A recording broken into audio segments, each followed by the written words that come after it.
تو یہ جو پہلی تاریخ سے لے کے 10 تاریخ تک یہ ایام ہیں، ان میں کوئی بھی نیکی کی جائے، روزہ رکھا جائے، تہجد پڑھی جائے، صدقات و خیرات کیے جائیں، یا کوئی بھی نیکی کا بھلائی کا کام کیا جائے تو اس کا ثواب عام دنوں سے زیادہ ملتا ہے، بڑا حوصلہ ملتا ہے۔ محبوب کو جو کام محبوب ہو اس کو کرنے کا دل چاہتا ہے یا نہیں چاہتا؟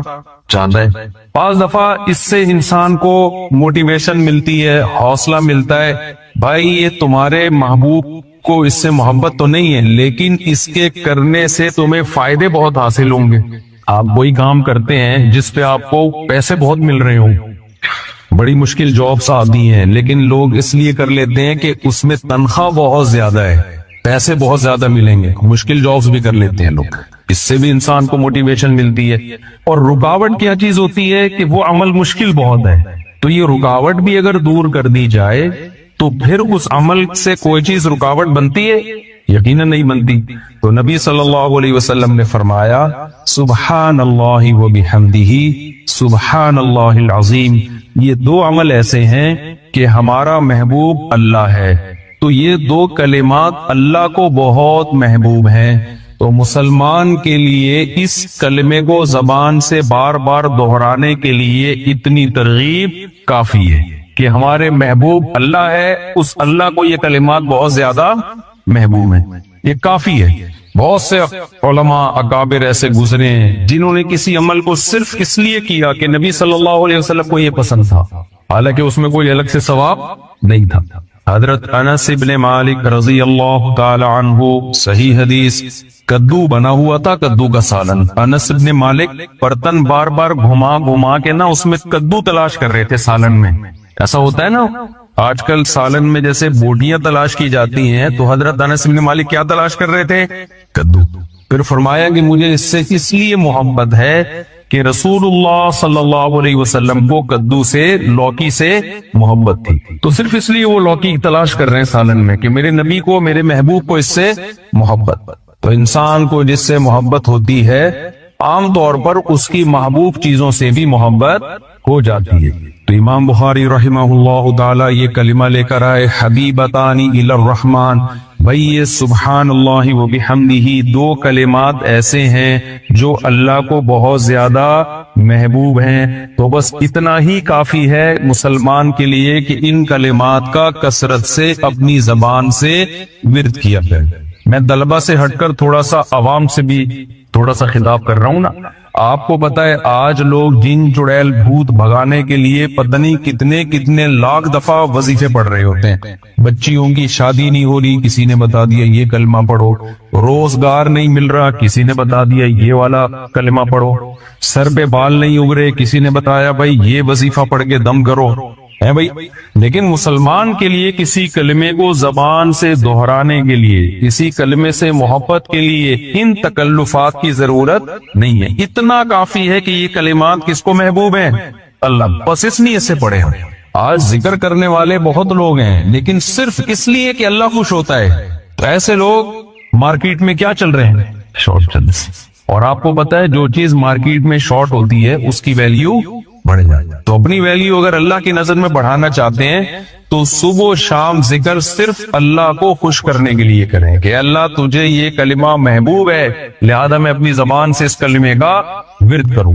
دوسری آپ صلی اللہ علیہ وسلم نے فرمایا خفیفتان علی اللسان، بعض دفعہ آپ کو پتا ہے اس پہ مجھے اجر بھی زیادہ ملے گا، اللہ خوش بھی ہوگا، لیکن کام مشکل بہت ہوتا ہے۔ اللہ کی راہ میں جہاد کرنے کا بہت اجر، اللہ بہت زیادہ خوش بھی ہوتا ہے، لیکن کام آسان کام ہے، بہت مشکل۔ تو روزہ رکھنا بہت زیادہ اجر، اللہ روزے سے خوش بھی بہت زیادہ ہوتا ہے۔ الصوم لی وانا اجزی بہ، نبی نے فرمایا، اللہ تعالیٰ فرماتے ہیں روزہ میرے لیے اور اس کا اجر میں خود دوں گا، کسی کے ذمہ نہیں لگاؤں گا کہ فرشتوں کو بھائی جا کے اس روزے کا اجر دے دو۔ اتنا پسند ہے اللہ کو روزہ، لیکن آسان کام آپ لوگوں کو تو مجھے لگ رہا ہے بالکل بھی اردو نہیں آتا، لیکن آسان کام نہیں ہے، اس لیے بہت کم لوگ روزہ رکھتے ہیں۔ بھائی ثواب بہت زیادہ ہے، اللہ خوش بھی بہت ہوتا ہے، لیکن صبح کا پراٹھا بھی چھوڑنا پڑے گا، دوپہر کی چائے بھی چھوڑنی پڑے گی، شام کے سموسے بھی چھوڑنے پڑیں گے. بہت ساری ٹینشن ہے, ثواب بھی بہت, اللہ بھی خوش, لیکن آسان کام. It is not easy for us to do this. کچھ یاد کیے ہوئے ہم نے بھی پرانے اسٹرکچر, اب جس میں کچھ بھی لگایا جا سکتا ہے. It is too difficult for us to perform روزہ. تو اس لیے نبی صلی اللہ علیہ وسلم نے فرمایا بھائی اجر بھی بہت زیادہ. اچھا, نماز اللہ کو سب سے زیادہ محبوب, لیکن اللہ نے خود فرما دیا وَإِنَّهَا لَكَبِيرَةٌ إِلَّا عَلَى الْخَاشِعِينَ, یہ بہت مشکل ہے سوائے ان لوگوں پر جو اللہ کا خوف ہے دل کے دلوں میں. لیکن نارملی نماز پابندی سے پڑھنا آسان کام نہیں ہے. تو اس لیے نبی صلی اللہ علیہ وسلم نے ترغیب کے لیے فرمایا خفیفتان علی اللسان, کیونکہ یہ کلمات زبان سے ادا کیے جاتے ہیں اور زبان پر بہت ہلکے ہیں. اس لیے بہت زیادہ اللہ کو محبت اور ان کی ادائیگی زبان کے لیے بہت آسان. فرمایا ثقیلتان فی المیزان, ہو سکتا ہے کسی کے دل میں یہ خیال آئے کہ جب زبان پر اتنے ہلکے ہیں, اتنی آسانی کے ساتھ ہم زبان سے یہ دو کلمے ادا کر سکتے ہیں, تو ہو سکتا ہے اتنا ہی ہلکا ویٹ ہو ان کا ترازو میں. قیامت کے دن وزن لا کے رکھا جائے تو کوئی اس کی ویلیو ہی نہ ہو, ویٹ ہی نہ ہو. تو آپ نے فرمایا ثقیلتان فی المیزان, جب ترازو قیامت کے دن اعمال کا لگے گا تو ان میں یہ کلمات بہت زیادہ وزنی ہوں گے, بہت نیچے جھکا دیں گے. یہ دو کلمات کیا ہیں؟ سبحان اللہ وبحمدہ سبحان اللہ العظیم. آپ اگر قرآن و سنت میں غور کریں گے, قرآن میں یا احادیث میں, تو سبحان اللہ اور الحمدللہ ان کلمات کی فضیلت سب سے زیادہ ملے. اس کی وجہ کیا ہے؟ دیکھیں, جب ہم کسی کی تعریف کرتے ہیں تو تعریف کرنے کے دو طریقے ہوتے ہیں. ایک, اس پر جو غلط الزامات لگے ہیں ان الزامات کو اس سے بری کر دینا, یہ بھی کسی کی تعریف کا طریقہ ہوتا ہے. کسی نے کسی پہ الزام لگا دیا, یہ کرپٹ ہے, یہ ایسا ہے, یہ ویسا ہے, آپ اس کی تعریف کرتے ہیں بھائی یہ کرپٹ نہیں ہے, یہ چور نہیں ہے, یہ بد کردار نہیں ہے. یہ بھی تعریف کا ایک طریقہ ہوتا ہے. اور ایک طریقہ ہوتا ہے کہ اس کی طرف اچھی صفات کی نسبت کی جائے, یہ با کردار ہے, یہ سچا ہے, یہ طاقتور ہے. تو الحمدللہ کا مطلب کیا ہے؟ اللہ کی طرف تمام اچھی صفات کی نسبت کی جائے. اور سبحان اللہ یہ تنزیہ ہے, تمام بری صفات سے اللہ کو پاک قرار دیا جائے. اس لیے ان دو کلمات کی شریعت میں سب سے زیادہ فضیلت ہے, کیونکہ اس میں آپ نے اللہ کی ایک جامع تعریف کر دی. اللہ کی طرف جو عیب منسوب ہیں, عیسائیوں نے کہا عیسیٰ ابن مریم اللہ کے بیٹے ہیں, جب آپ نے سبحان اللہ کہا اس کا مطلب اللہ اولاد کی عیب سے پاک. مشرکین نے کہا فرشتے اللہ کی بیٹیاں ہیں, جب آپ نے سبحان اللہ کہا تو اللہ کی طرف اس عیب کو آپ نے, اولاد کی عیب سے اللہ پاک ہے. کسی نے کہا مریم اللہ کی زوجہ ہیں, تو سبحان اللہ میں آپ نے اللہ کو اس عیب سے پاک قرار دیا. اللہ تجھ میں یہ عیب نہیں. انسانوں میں تو یہ کمال ہے کسی کی بیوی ہونا, بیٹا ہونا, تبھی میں صاحب کمال ہوں آپ کی راہ. اس لحاظ سے ایسا کمال ہے کہ کمال ہو گیا. اور تو میرے پاس, میں تو قیامت کے دن ایک ہی عمل پیش کروں گا, ایک ہی عمل ہے میرے پاس. ہے اللہ 18 بچے ہیں اور 4 گھر ہیں. اب خواتین آئی ہوئی ہیں تو میں نہیں زیادہ پریشان کر جاتا, حدیث کو میں مکمل کروں جلدی سے. تو لیکن اللہ کے لیے بیوی کا ہونا اور اولاد کا ہونا عیب. آیت الکرسی پوری اسی تنزیہ ہے. لا تأخذہ سینۃ ولا نوم. یہودی یہ کہا کرتے تھے اللہ نے 6 دنوں میں آسمان کو بنایا پھر تھک گیا, ایک دن اللہ نے آرام کیا. اللہ نے فرمایا لا تأخذہ سینۃ ولا نوم, اللہ کو نہ نیند آتی ہے نہ اونگ آتی ہے. ولا یؤودہ حفظہما, آسمانوں اور زمینوں کی حفاظت اللہ کو تھکاتی نہیں ہے, وہ تھکتا نہیں ہے. وَلَمْ يَعْيَ بِخَلْقِهِنَّ, اللہ نے آسمانوں اور زمینوں کو بنایا اور ان کو بنا کے اللہ تھکا نہیں. اس لیے اللہ نے جو ایک دن رکھا وہ اس لیے نہیں کہ اللہ تھک گئے تھے. ہم تو 6 دن کام کرتے ہیں نا, پھر ایک دن آرام. ویسے ہمارے پاکستان میں تو 6 دن بھی کام نہیں ہوتا, لیکن ایک دن آرام ہوتا ہے. جو حکومتی لوگ ہیں نا وہ 6 دن بھی آرام کرتے ہیں اور پھر ایک دن اس آرام کی وجہ سے تھکاوٹ ہوتی ہے, اس میں وہ کیا کرتے ہیں, آرام کرتے ہیں. بہت تھک گئے 6 دن آرام کر کے. تو سبحان اللہ میں ہر قسم کے عیبوں سے اللہ کو پاک کر دینا. تمام عیبوں سے اللہ کیا ہے, پاک. لیس کمثلہ شیء، اس جیسا کوئی بھی نہیں. اس کو اصطلاح میں کہتے ہیں تنزیہ، منزہ ہے وہ ہر عیب سے. اور الحمدللہ کسی کی تعریف کامل نہیں ہوتی صرف اس کی طرف عیبوں کو دور کرنے سے. تمام تعریفیں کس کے لیے ہے؟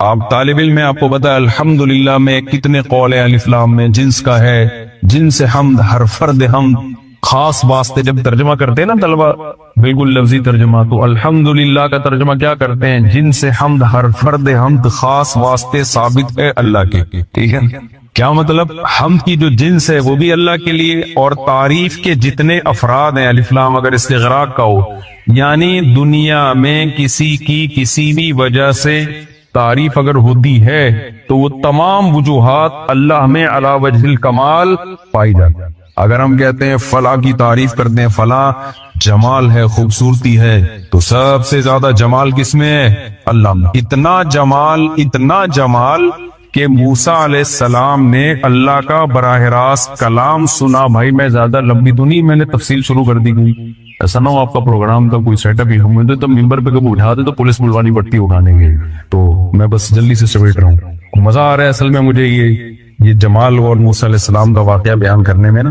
تو جمال اللہ تعالیٰ کا کہتے ہیں موسیٰ علیہ السلام واحد پیغمبر ہیں جنہوں نے اللہ سے اس زندگی میں دیدار کی خواہش کی ہے. کسی اور پیغمبر نے اللہ سے اس زندگی میں دیدار کی خواہش نہیں کی، یعنی یہاں دنیا. آخرت میں تو ہوگا.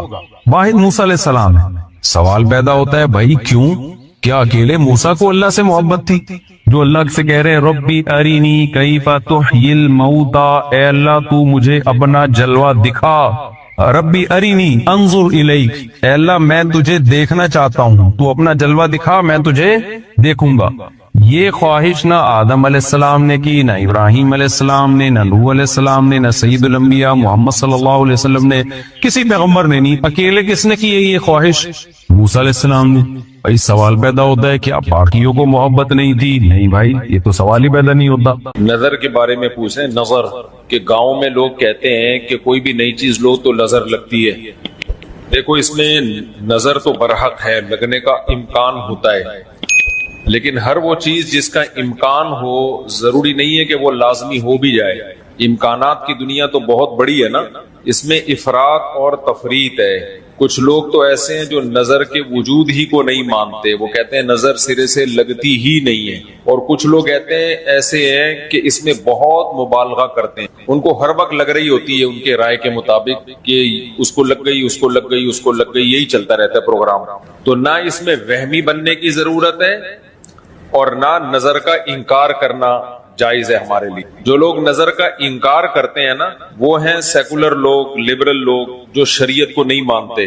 وہ کہتے ہیں اس کی کیا دلیل ہے؟ بھائی ہمارے پاس دلائل مشاہدہ بھی دلیل ہوتی ہے، لیکن وحی خود دلیل ہے ہماری نظر میں. وحی جب نبی صلی اللہ علیہ وسلم نے بتا دیا کہ العین حق، نظر برحق ہے، تو ہمارے لیے یہ بھی ایک دلیل ہے. اب کوئی رسول کو مانتا ہی نہ ہو، اللہ کو مانتا ہی نہ ہو، تو وہ نہ مانے، وہ اس کا ہیڈیک ہے. ہم کوئی سائنسدانوں کو مجبور تھوڑی کر رہے ہیں کہ آپ نظر کو مانو. سائنسدان جنت مانتے ہیں کہ جنت ہے؟ جواب دینا. سائنسدان مانتے ہیں موت کے بعد دوبارہ زندگی ہے. یہ سائنس کا ٹاپک ہی نہیں ہے بھائی، سائنس یہاں تک پہنچی نہیں ہے. تو نظر تو برحق ہے. کوئی بھی اچھی چیز ہو، کوئی بھی بہت ہو، تو اس میں چانس ہوتا ہے کہ نظر لگ جائے. نبی صلی اللہ علیہ وسلم نے فرمایا اگر کوئی چیز تقدیر پر غالب آ سکتی تو وہ نظر ہوتی، اور نظر اونٹ کو ہانڈی تک پہنچا دیتی ہے. اچھا والا اونٹ ہوتا ہے، نظر لگی گیا. آپ نے دیکھا ہوگا بڑے بڑے اونچے کٹے بیل لوگ لے کر آتے ہیں بقرعید کے دنوں میں.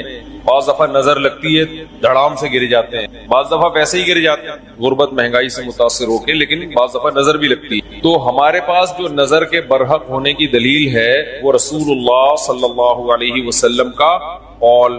اسی وجہ سے یعقوب علیہ السلام نے جب اپنے بیٹوں مصر بھیجا، خوب لمبے صورت بیٹے تھے، تعداد میں بھی زیادہ تھے، تو ان سے کیا فرمایا؟ لا تدخلوا من باب واحد وادخلوا من ابواب متفرقہ. اے میرے بیٹو ایک دروازے سے داخل نہ ہونا، متفرق دروازوں سے داخل، کیونکہ ایک ہی گیٹ سے جب جائیں گے نا، ایک باپ کے 11 بیٹے اتنے خوبصورت اور لمبے لمبے اور خوبصورت جوان، تو لوگ بولیں گے یار کیسا خوش قسمت باپ ہے جس کے 11 بیٹے. سمجھتے ہو کہ نہیں سمجھتے؟ آج کل تو فیملی پلاننگ نے نظر کا چانس ہی ختم کر دیا. 2 بچے ہوتے ہیں وہ بھی اچھے نہیں ہوتے. تو یہاں قرآن سے بھی ہمیں، حدیث سے بھی پتہ چلتا ہے کہ امکان ہے. لیکن ایک بات یاد رکھو، دنیا میں یہ بہت امپورٹنٹ بات ہے، کاش اس کو سمجھ جاؤ. یہ تجربوں کا نچوڑ ہے جو میں آپ کے سامنے پیش کر رہا ہوں. امکانات کی بیس پہ یقینی دعوے کرنا یہ تمام گمراہیوں کی بنیاد ہے. جادو کا بھی امکان ہوتا ہے، کسی پہ جادو ہو جائے، ہزاروں میں کسی ایک پہ. لیکن روحانی عامل کے پاس جب آپ جاؤ گے، کہے گا آپ پہ بھی جادو، آپ پہ بھی جادو، آپ پہ بھی جادو، آپ پہ بھی جادو. جب آپ کرو گے نا کہ بھائی مجھ پہ جادو کیسے ہے، کہے گا کیا جادو برحق نہیں ہے؟ سمجھ میں آ رہی ہے بات؟ ڈاکٹر یہ بدماشی کبھی نہیں کرتا. آپ ڈاکٹر کے پاس جاؤ، آپ کے گردے میں پین ہو رہا ہے، وہ چیک کرے گا کہ گیس کا پین ہے یا پتھری کا پین ہے، کیونکہ ڈاکٹر اس کا علم ہے باقاعدہ.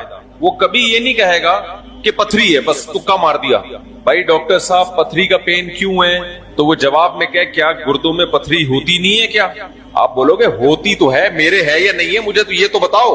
حالانکہ گردوں میں پتھری ہونے کا جتنا چانس ہے نا، جتنی پرسنٹیج 100 میں، جادو کی اس سے بھی کم ہے. ہزاروں میں کسی ایک پہ ہوتا ہے جادو.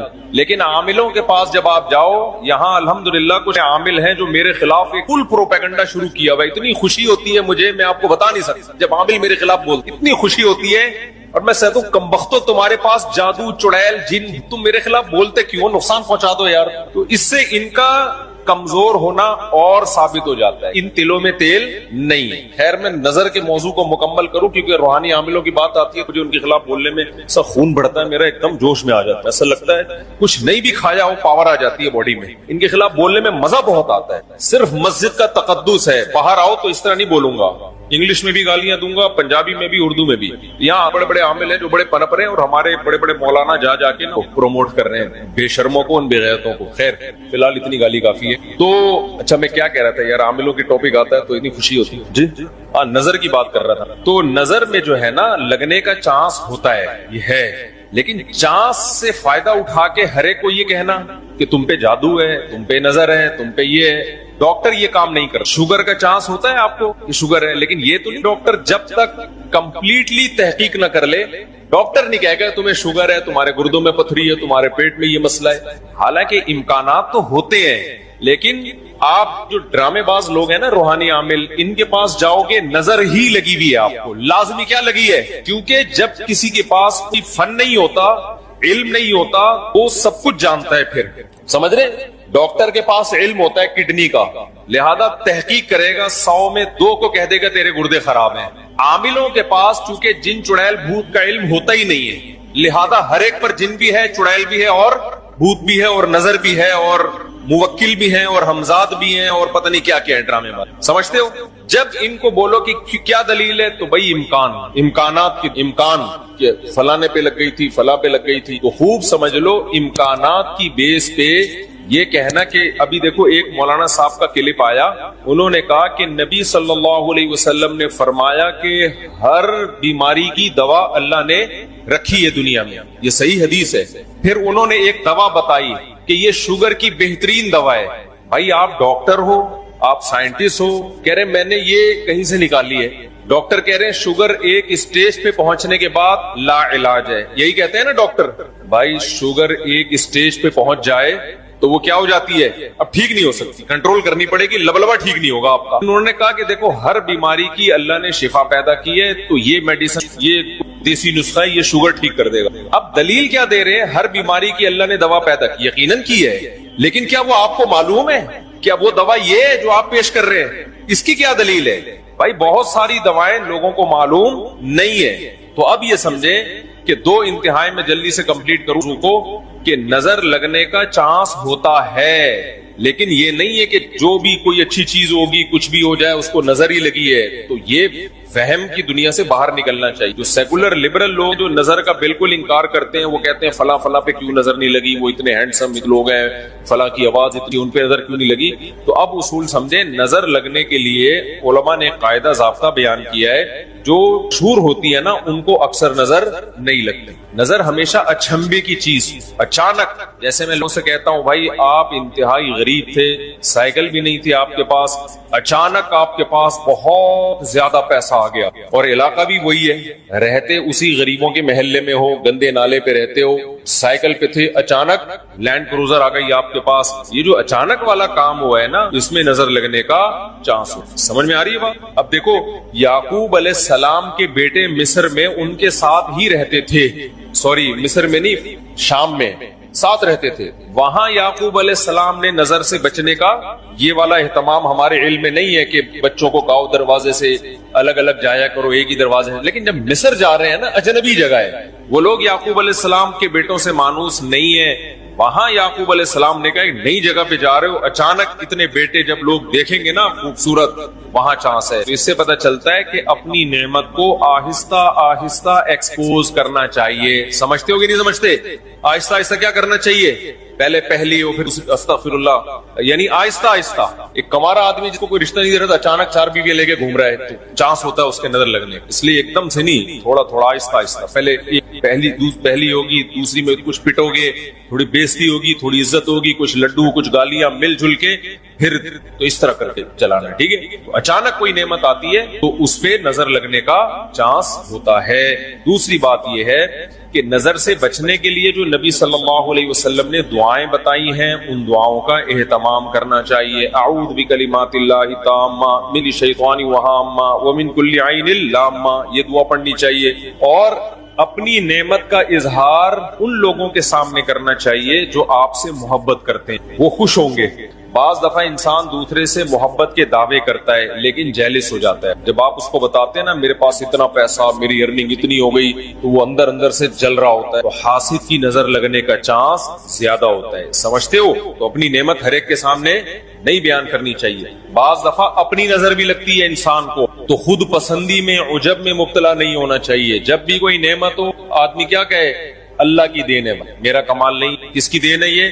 اللہ کی دین. تو ان چیزوں کے اہتمام سے نظر کا چانس کم ہو جاتا ہے.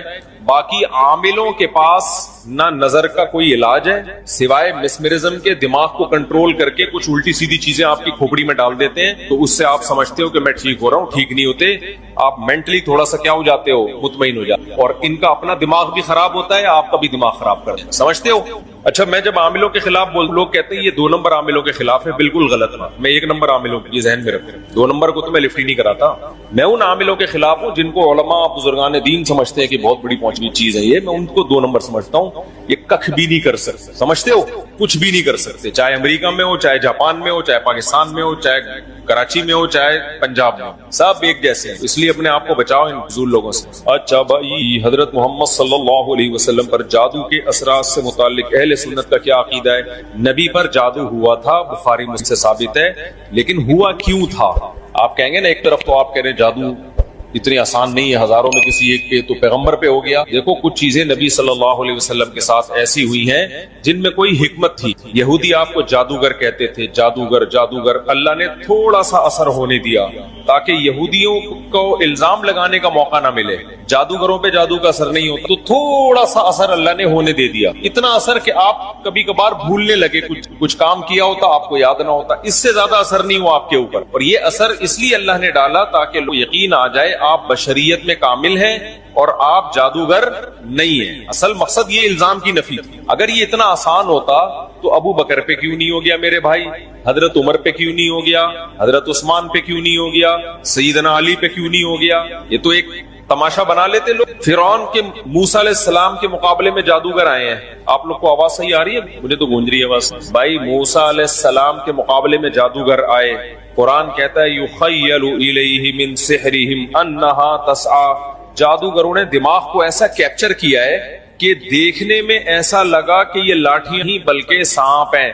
حقیقت میں وہ لاٹھیاں سانپ نہیں بنی تھی, دماغ میں انہوں نے ایسا کیا ہے نا کہ یخیل, خیال پیدا ہوا کہ یہ لاٹھیاں نہیں بلکہ کیا ہے, سانپ. دیکھو انبیاء کے دماغ کو ایسے کیپچر نہیں کیا جا سکتا، لیکن اللہ نے یہاں ہونے دیا۔ موسیٰ علیہ السلام کو بھی ایسا لگا کہ یہ لاٹھیاں نہیں بلکہ کیا ہے، سانپ ہے۔ اس میں حکمت تھی نا، تاکہ مقابلہ تو ہو۔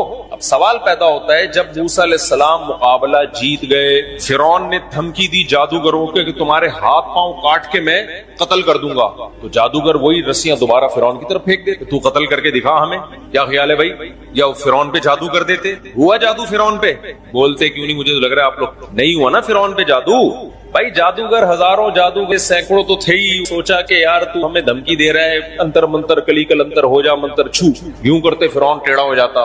فرعون کی ساس کو سکھا دیتے، کیا خیال ہے؟ جٹھانی فرعون کی زوجہ جو تھی حضرت آسیہ رضی اللہ عنہا، ان کو کہہ دیتے کہ تم اپنی ساس سے کچھ کروا دو یا جٹھانی سے، وغیرہ وغیرہ جو بھی ہے۔ تو ایسا نہیں ہوتا بھائی، فرعون نے دھمکی دی اور ہاتھ پاؤں کاٹ کے ان سب کو شہید کر دیا۔ ایسا نہیں ہوتا، جادوگروں کو ایک ماحول چاہیے، وہ سب کچھ کرتے ہیں، تو یہ ہم سے زیادہ کمزور ہوتے ہیں، ان سے ڈرنے کی بالکل ضرورت نہیں ہے۔ دنیا میں سب سے کم اگر ڈرو نا تو عاملوں سے اور جادوگروں سے سب سے کم ڈرا کرو۔ جیسے کہ پولیس والے ان سے بالکل بھی نہیں ڈرتے۔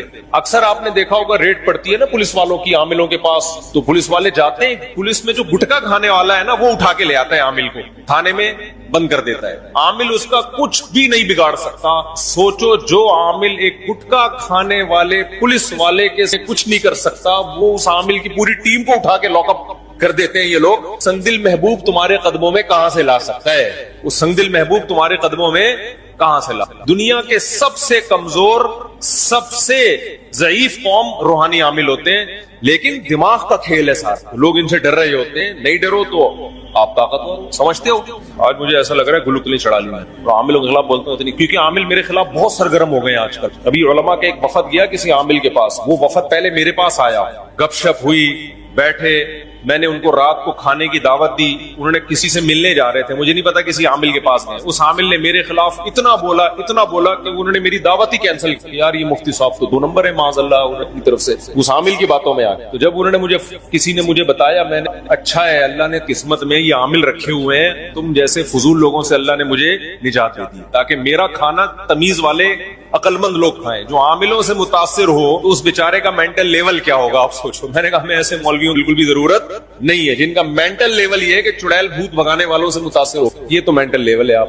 دلائل سے کے بجائے ان لوگوں سے متاثر ہو۔ اچھا بھائی مفتی صاحب ہم 6 بھائی ہیں، ہمارا ایک پلاٹ ہے 5 مرلے کا، وہ ہماری والدہ انتقال کر، اس پلاٹ میں بہن بھائیوں کے درمیان حصہ کیا ہوگا؟ والدہ کا پلاٹ تھا، 6 بہن بھائی ہیں۔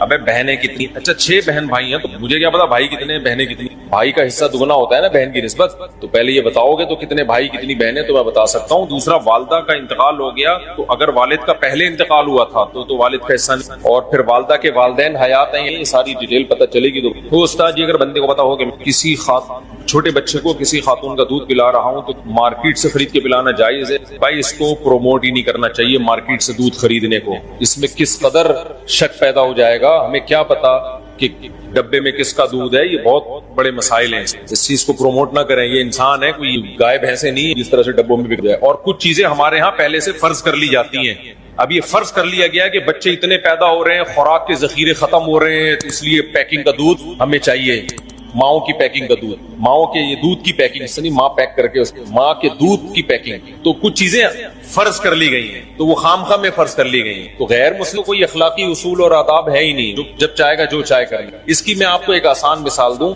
کراچی میں سمندر میں اتنی فش پیدا ہوتی ہے کہ ہم جب بھی فشری گئے ہیں، یہ مچھلی کھانے کا ہم نے ارادہ کیا ہے، انتہائی سستے داموں بہت بڑی بڑی مچھلی کی لاٹ ہم اٹھا کے لے آتے ہیں، ایسا ہے کہ نہیں ہے؟ لیکن جو کاروباری لوگ ہیں نا، سرمایہ دار لوگ، انہوں نے کہا آپ کا پروفٹ اور زیادہ ہونا چاہیے، مچھلیوں کی فارمنگ شروع کر دی انہوں نے، ہمارے سامنے یہ کام ہوا ہے، مچھلیوں کا قحط کبھی بھی نہیں پڑا کراچی میں، مچھلی اور بہت سستے ریٹ تھے، لیکن تاجر نے کیا کیا کہ اور کم خرچے میں زیادہ پروڈکٹ کیسے، فشنگ کی فارمنگ شروع ہو گئی۔ ایسا ہوتا ہے کہ نہیں ہوتا؟ اب جب فارمنگ ہو رہی ہے تو اب لوگ آہستہ آہستہ کس پہ آ رہے ہیں؟ فارمنگ پر۔ وہ جو مچھیرا جاتا تھا سمندر میں لمبا چوڑا چکر لگا کے، اس نے کہا ابے ادھر سے خرید کے ادھر بیچو، بہت سستے میں ٹھیک ٹھاک پروفٹ ہے۔ اب جب آہستہ آہستہ تاجر لوگ اس فارمی مچھلی پہ آ جائیں گے تو سمندر میں مچھلی نکالنا کم، پھر لوگوں کے ذہن پہ ایک بھوت سوار ہو جائے گا، ایک پروپیگنڈا ہوگا کہ یار آبادی اتنی بڑھ گئی ہے کہ اب سمندر کی مچھلی ہمارے لیے کافی نہیں ہے. نہیں یہ بات میرا خیال ہے سمجھ میں. انہوں نے بولا کہ رجم کروں گا, پتھروں سے ماروں گا میں. یہ ایک دلیل نہیں ہے کہ جی یہ گود گواہوں کی موجودگی میں ایجاب و قبول ہو رہا ہے. تو جو لوگ کہتے ہیں کہ متع حلال ہے تو انہوں نے عورتوں کا گھر کیا کر دیا, تباہ کر دیا. 3 طلاقوں کو جو 3 کہتے ہیں, چند عورتوں کا گھر تباہ ہوتا ہے لیکن بے شمار عورتوں کا گھر بس جاتا ہے. مرد کو جب پتہ چلتا ہے نا 3 لفظ زبان سے نکالے تو دوبارہ نہیں مل سکتی مجھے, یہ وہ کروڑ دفعہ سوچتا ہے زبان سے نکالتے ہوئے, بہت دفعہ سوچتا ہے, عبرت ہو جاتی ہے اس کو, لہذا اس سے گھر بستا ہے, ٹوٹتا نہیں ہے. چند کا تو ٹوٹتا ہے لیکن چند کی وجہ سے لاکھوں کا بس جاتا ہے. اور جنہوں نے متع کو حلال کر دیا تو خود عورت سوچے اپنے سینے پہ پتھر رکھ کے کہ آپ کا میاں ایک کام جائز سمجھ کے منہ کالا کر رہا ہو, آج اس عورت سے متع کیا. کیونکہ جب متع جو لوگ حلال کہتے ہیں پھر ان کی کوئی لمٹ تھوڑی ہے کہ 20 سے حلال ہے 21ویں سے حرام ہے. کہتے ہیں کہ سب حلال ہے, بس حلال ہے, جتنا بچاؤ متع کرو. سمجھ میں نہیں آ رہی بات. اور جو لوگ متع کو حلال کہنے کے دلائل دیتے ہیں, میں ان سے ایک سوال پوچھتا ہوں کہ پھر آپ یہ کام چھپ کے کیوں کرتے ہو؟ اس کا مطلب آپ کا ضمیر اندر سے کہہ رہا ہوتا ہے کہ یہ اچھا کام. بولو, نکاح چھپ کے کیا جاتا ہے کھلے عام. کچھ لوگ چھپ کے دوسری شادی اس لیے کر رہے ہوتے ہیں کہ پٹنے کا خوف ہوتا ہے. وہ چھپن ایک الگ چیز ہوتی ہے کہ پٹیں گے سسرال سے. سسرال نہ ہوتا تو وہ بھی بتا کے کر رہے ہوتے, لیکن شرمندگی کی وجہ سے نہیں چھپ رہے ہوتے, سائڈ افیکٹ کی وجہ سے چھپ رہے ہوتے ہیں. اور چند دن چھپتے ہیں, اس کے بعد بتا دیتے ہیں وہ بھی. لیکن متع کبھی بھی کوئی اوپنلی نہیں کرتا. حضرات ایک اعلان سماعت فرمائیے, جمعے کو میرا متع ہے, آپ لوگ تشریف لائیے گا. میں متع کر رہا ہوں اس سے, اور خاتون کہہ رہی ہوں کہ میں بھی متع کر رہی ہوں اس سے. بہت ہی کوئی غیرت لیس ہوگا تو یہ کام کرے گا. نکاح میں لوگ اپنی بیٹیوں کے لیے رشتے تلاش کر رہے ہوتے ہیں, مولوی صاحب سے دعائیں منگوا رہے ہوتے ہیں, مولوی صاحب میری بچی جوان ہو گئی ہے, کوئی اچھا ڈھنگ کا داماد مل جائے, نکاح کرنا چاہتا ہوں. چھپ کے نہیں کرتے, کھلے عام بتاتے ہیں. متع میں کوئی بتایا گا میری بیٹی متع کرنا چاہتی ہے, کوئی اچھا متع کرنے والا ہو؟ تو اگر عمر نہ ہوتے, حضرت عمر نے نا گورنمنٹ لا بنا کے پابندی لگائی, عمر نہ ہوتے تو متع کے بارے میں مسلمان کنفیوژن میں ہوتے, لوگ بہت سارے اس کو حلال سمجھنا شروع کرے. عمر نے غیرت والا کام کیا, انہوں نے بولا اب جو متع کر کے آئے گا ایسی کی تیسی کر دوں گا میں اس کو. تو یہ عمر کا ہم پر کیا ہے احسان ہے کہ ہمارے گھروں کو بچایا عمر نے. ایک زنا پہ ہمیں حلال کا لیبل لگانے سے عمر نے بچا لیا. سمجھتا ہے نہیں سمجھتا. باقی جو غصے میں 3 طلاقیں دیکھے ہیں ان کے گھر اجڑتے ہیں, بھائی غصے میں کنٹرول کرو اپنے آپ. بلکہ عمر نے ہم پر احسان کیا کہ ہمیں غصے میں اپنی زبان پہ کنٹرول کرنا سکھا دیا, ورنہ دڑا دڑ دیتے رہتے, طلاق کو کھیل بناتے رہتے. آج بہت سے لوگ ہیں جب بات آتی ہے بیگم کو طلاق نکالتے ہیں, طلاق نکالتے ہیں. عورت کو اس سے تکلیف ہوتی ہے, ہم سب کچھ کر لیتے ہیں, بھائی طلاق نکالتے ہیں, ہم خود کانپنے لگتے ہیں, بھائی یہ تو تیر ہے, کمان سے نکل گیا تو واپس نہیں آئے گا. کتنے کیسز لوگوں کے میرے پاس آتے ہیں. ہمارے محلے میں ایک صاحب تھے, لڑتے تھے نا بیوی سے, روزانہ لڑائی. پھر ان کو غصہ آتا, طلاق دوں گا, کانپتے تھے یوں کر کے, کہتے میں تو دے دوں گا ہی. 10 سال سے کہتے رہے, نکالی نہیں. ان کو پتا تھا بھائی نکل گئی تو بیگم گئی ہم سے. کتنے لوگ, یہ تو آپ کے سامنے تو وہ کیس آ رہے ہیں نا جنہیں غصے میں دے دی ہے. ایسے بہت سارے کیس ہیں, بہت غصہ آیا نہیں تھی انہوں نے, اور جو غصے میں دے دیتے ہیں. تو اسلام یہ چاہتا ہے کہ جو آدمی پاگل ہے نا غصے میں, تو اس پاگل کی کا حق ہی نہیں ہے کہ بیوی رکھے وہ, کیونکہ جب غصے میں 3 نکال رہا ہے تو کل غصے میں چاقو بھی مار سکتا ہے, کل غصے میں پسٹل بھی چلا سکتا ہے. آج بول دیتے ہیں مجھے غصے میں پاگل ہو گیا تھا میں نے دے دی ہے, میں کہتا ہوں وہی تیرے پاس بندوق ہوتی تو غصے میں 3 فائر کر دیتا, کوئی عدالت چھوڑتی آپ کو؟ اسلام میں غصے کے احکام قابل معافی نہیں. آپ نے غصے میں اگلے کا جبڑا پھاڑ دیا, اب پولیس آئی ہے, کیا ہوا, کہنا یار غصے میں ہو گیا سوری. کوئی دنیا میں کہیں بھی غصہ ایسی چیز نہیں ہے جو قابل معافی ہو, اور انسان کی آزمائش ہے ہی غصے میں میرے بھائی. نارمل میں تو کوئی بھی الٹے کام نہیں کر رہا ہوتا. تبلیغی جماعت کے ایک بزرگ تھے نا, ان کے پاس ایک شخص آیا, کہ غصے میں بیوی کو 3 طلاقیں دی, بہت شدید غصہ تھا. انہوں نے کہا یار آج تک ہم نے نہیں کبھی دیکھا کہ محبت سے بیوی کو کسی نے 3 طلاقیں دی, کہ جا میری پیاری تو مجھے بہت پیاری لگتی ہے تجھے طلاق ہے, ایسا کہیں نہیں. تو غصے میں ہی تو پاگل ہوتے ہیں, اور پھر غصے میں ہی سزائیں ملتی ہیں. قتل جتنے ہوتے ہیں, ہمارے ایک دوست نے قتل کیا, مجھے آ کے بتا رہے, کہہ رہے ہیں غصے میں نے بندہ مار دیا, اپنے دوست کو مار دیا. کہہ رہے مجھے اتنی ندامت ہے کہ میرا سکون نہیں مل رہا مجھے. سارے الٹے کام کس طرح ہوتے ہیں میرے بھائی. ابھی ایک کیس چل رہا ہے, میں اس میں پڑھا ہوں سلو کے لیے. غصے میں اپنے چچا زاد بھائی کو بندے نے قتل کر دیا. اور اتنا رو رہا ہے کہ یار میں نے, میرا محسن تھا, وہ میرے بڑے بھائیوں کی طرح اس نے مجھے بچپن سے پالا, میرے پاؤں میں آ کے نا ناک رگڑ رگڑ کے چیخیں مار مار کے رو رہا تھا بندہ, قاتل. کہہ رہے مجھ سے کیا ہو گیا مفتی صاحب, میں نے اپنے چچا زاد بھائی جو میرے سگے بھائیوں کی طرح تھا میں نے مار دیا اس کو. اتنا رو رہا ہے. کیوں؟ غصے نے کیا کر دیا اس کو, پاگل. تو کیا کیس نہیں بنے گا؟ کیا پولیس چھوڑ دے گی؟ نہیں, یہی بات میرا خیال. اب اگر اس کو پولیس لٹکاتی ہے, عدالت لٹکاتی ہے پھانسی کے پھندے پہ, لوگ کہتے ہیں یار بےچارے سے غصے میں پسٹل چل گئی, اتنا رو رہا ہے یار, چھوڑو یار. قرآن کیا کہتا ہے, وَلَكُمْ فِي الْقِصَاصِ حَيَاتٌ, اے لوگوں قصاص میں زندگی ہے, ایک لٹکے گا 20 لوگ قتل کرنے سے بچ جائیں گے. تو اسی طرح یہاں بھی ہے, 3 طلاقوں میں گھر بسانا ہے, اجاڑنا نہیں ہے. چند لوگ 3 دیں گے, ان عبرت کا نشان بنیں گے, باقی لوگ کی زبانیں بند ہو جائیں گی, بولیں گے بھائی کچھ بھی زبان سے نکالو, طلاق کا لفظ زبان سے نکالنے کا نہیں ہے. نہیں آئی بات میرا خیال ہے سمجھ میں. ابھی یہ کہتے ہیں اسلام میں طلاق بہت آسان ہے, بہت مشکل ہے اسلام میں, کیونکہ اس کا سائڈ افیکٹ بہت زیادہ ہے. دوسروں کے ہاں بظاہر بڑی مشکل ہے طلاق, لیکن بہت آسان ہے. ان کے یہاں ہندوؤں میں کورٹ وورٹ میں جانا پڑتا ہے, لیکن اتنی آسان ہے تبھی تو دھڑا دھڑ ہو رہی ہیں طلاقیں. ہمارے یہاں بہت آسان ہے لیکن حقیقت میں بہت مشکل ہے, تبھی ہمارا فیملی سسٹم کامیاب ہے. تو یہ تو حضرت عمر پہ اعتراض کا میں نے جواب دیا, بات لمبی ہو گئی. اور پتہ نہیں کیا لکھا ہے انہوں نے حضرت عمر کے بارے میں. تیسری بات یہ کہ حضرت عمر کی رائے کی تائید میں کئی بار قرآن کی آیتیں, یہ تو بہت دفعہ ہوا ہے. حضرت عمر نے نبی صلی اللہ علیہ وسلم سے فرمایا کہ اپنی خواتین کو حکم دیں پردہ کیا کریں. آپ صلی اللہ علیہ وسلم نے نہیں حکم دیا, قرآن کی آیتیں نازل ہو گئیں. یا ایھا النبی قل لازواجک وبناتک ونساء المؤمنین یدنین علیہن من جلابیبہن. غزوہ احد میں یعنی اللہ نے حکم دے دیا کہ پردہ کروائیں, اے نبی اپنی ازواج کو بھی اور مومنین کی بیٹیوں کو بھی کہتے ہیں آپ پردہ کریں. کس کی تائید میں نازل ہوئی ہے؟ حضرت عمر کی. حضرت عمر رضی اللہ تعالی عنہ کی رائے یہ تھی. ایک اور مثال تھی بڑی زبردست, میرے ذہن سے نکل گئی, وہ بہت زبردست مثال تھی. حضرت عمر کا ایک مشورہ تھا ہاں جنگی قیدیوں کے بارے میں. جب بدر میں قیدی آئے نا تو حضرت عمر نے حکم دیا ہر شخص اپنے رشتہ دار کی گردن اڑا دے. نبی صلی اللہ علیہ وسلم نے کہا کہ نہیں, فدیہ لے کے چھوڑ دیں ہم ان کو. قرآن کی آیتیں نازل ہوئیں. نہیں یہ تو الگ آیت ہے, حمرت علیکم امہاتکم, اس کا اس سے کوئی تعلق نہیں. ٹھیک ہے, لولا کتاب من اللہ سبق لمسکم فیما اخذتم فیہ عذاب عظیم. اے ایمان والو, تم نے جو ان قیدیوں کو فدیہ لے کے چھوڑ دیا, اللہ نے پہلے سے مقدر میں اگر یہ نہ لکھا ہوتا نا کہ تمہیں ہلاک نہیں کرنا, تو یہ اتنا بڑا جرم ہوا ہے کہ اللہ تمہیں ہلاک کر دیتا. ان قیدیوں کو چھوڑا کیوں؟ یہ تو اتنی بڑے اسلام کے دشمن تھے. تو کس کی رائے صحیح ہوئی؟ حضرت عمر کی, ان کی رائے میں. اور حدیث میں آتا ہے کہ شیطان عمر کو دیکھ کے اپنا راستہ بدل لیتا ہے. بخاری کی حدیث ہے, رسول اللہ صلی اللہ علیہ وسلم نے فرمایا میں نے خواب میں دیکھا کہ ابو بکر نے ایک ڈول نکالا, اس میں کمزوری تھی. پھر میں نے ایک بہت طاقتور کو دیکھا کہ اس نے ڈول نکالا اور بڑی طاقت کے ساتھ ڈول نکال لیا, نا کنویں سے نہیں پانی کا ڈول نکالتے.